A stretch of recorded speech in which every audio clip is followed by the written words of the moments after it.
Tens of thousands of years ago, the Melanesian people settled in West Papua.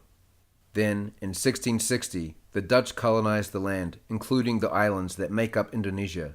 This lasted for around 300 years. In 1946, the Republic of Indonesia became an independent nation. West Papua, however, did not join the newly established Republic of Indonesia and remained under control of the Dutch. The Dutch, realizing that Indonesia and West Papua are geographically, culturally, and ethnically different, began preparations for West Papua to have its own independence.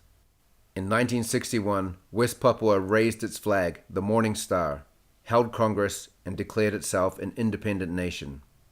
At this point, however, Indonesia decided that it wanted control of all the former Dutch colonies in the Asia-Pacific region, and so the Indonesian government decided to invade West Papua. Consequently, fighting broke out between the Dutch, the Indonesian government, and the indigenous population of West Papua. In 1962, after a lot of fighting, the United Nations stepped in and took control of West Papua.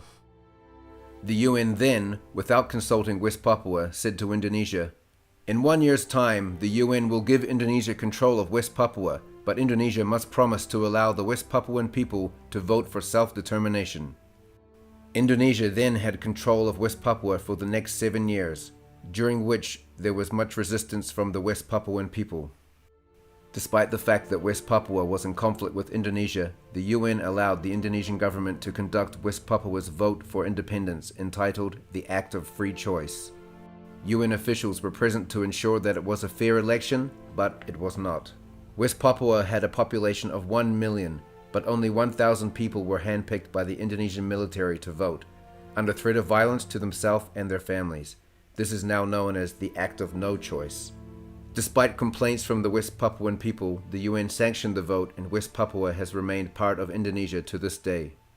Since this happened in 1969, at least 100,000 West Papuans have been killed by the Indonesian government, and many more have been raped, tortured, and imprisoned. The Indonesian government does not allow any foreign press or human rights organizations in West Papua. Today, West Papua is still fighting for its independence with the Free West Papua campaign, and unless other countries and people support their movement for a fair and transparent referendum, West Papuan people will continue to die.